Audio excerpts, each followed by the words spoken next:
Bırak abi şu orada kapıyı aç.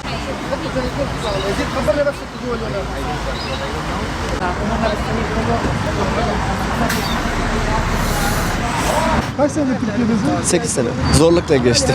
Çok maddi sorunları yaşadık. Okumaya devam edeceğiz. Şansımız da olmadı. İkinci sene üniversite ekonomi okumuşum ben. Şansım olmadı devam etmeye için. Çünkü maddi durumlar hiç yardım etmedi. Bile devlet tarafında herhangi bir yardım almadık.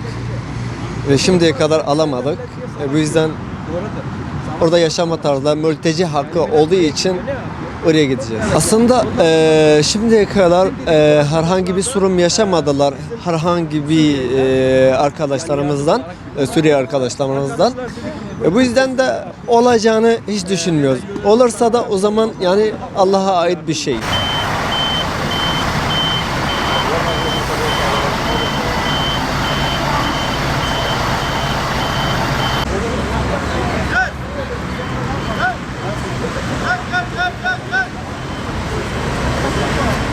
Biz buraya ne için gelmişiz? Bizim bir yardım gruplar var, Suriyeliler. Buradaki bir adamlar bize dediler Türkiye sınırı mülteci için açılmıştır, Yunanistan'a, Avrupa'ya gitmek için. Biz de onun için buradayız. Bu otobüslerde kim getirmiş? Bizim Suriye'ye yardımseven insanlar. Bu otobüsler bedava getirmişler buraya. Biz de geldik, şansımız deneyeceğiz. Yani bineceğiz, gideceğiz. Yunanistan tarafında da adamlar diyor ki biz sınırı açmışız. Yani böyle haber duyduk ama kesin mi kesin değil bilmiyoruz. Biz de yani bir denem olarak deneyeceğiz. Olduysa gireceğiz, olmadıysa da yapacak bir şey yok. Vallahi ben tam olarak 6 yıldır buradayım. Ya şimdilik ben tam nereye gitmek istiyorum öyle bir fikrim yok. Ben yani kendime, müstakbalime daha iyi bir yaşam istiyorum. Çünkü ben genel olarak mühendistim. Suriye'de evimiz vardı, arabamız vardı. Allah şükür yani durumumuz iyiydi. Savaşımız girdi, iç savaş.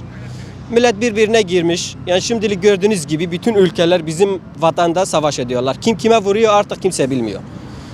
Yani biz de dönmek istiyoruz açıkçası. Ama abim gitti mesela. Ailem oraya gitti. Onlara biz mecburen burada çalışıyoruz. Cebde bir para kalmadan bütün parayı oraya yolluyoruz. Benim ailem yarısı orada. Ama ben mecburen burada kaldım. Çünkü ben burada çalışmasam onlar oradan açta ölürler.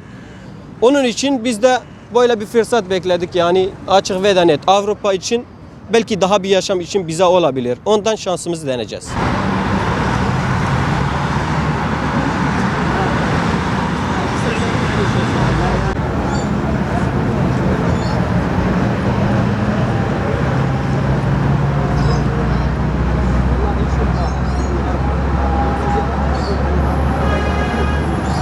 Bizim aile hepsi Belçika. O yüzden gitmek istiyorum. O sefer gittim ama olmadı. Gittim Yunanistan asker tuttu bana. Yani olmadı.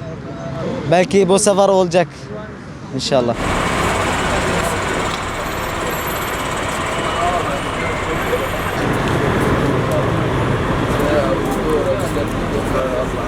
Burada bizim şansımız yok mesela. Ben üniversite öğrenciyim ama 5-6 sene burada uğraşıyorum. Üniversite hale giremedim. Bir de mesleğim yok mesela. Şu an her işler uğraşıyorum. Yani ne inşaat, ne garson, ne nargile, ne her şey çalıştım. Maaşlar az, biraz eksik mi? Almanya, Avrupa'ya da bir hayalimiz var. Onu kuracağız. Öyle düşünüyoruz. Şu an Yunanistan'a girmek istiyoruz. Bir de yol açık yani. Otobüsler var, var. Yani normal insanlar gibi gireceğiz zannediyoruz. Yani kaçak maçak girmiyoruz. Bakacağız yani şansıma deneyeceğiz.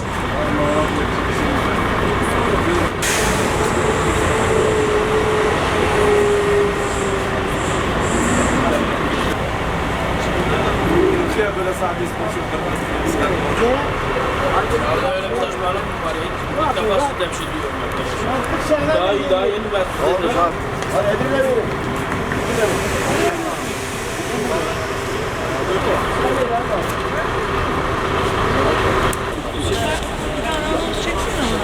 Paketi gönderelim.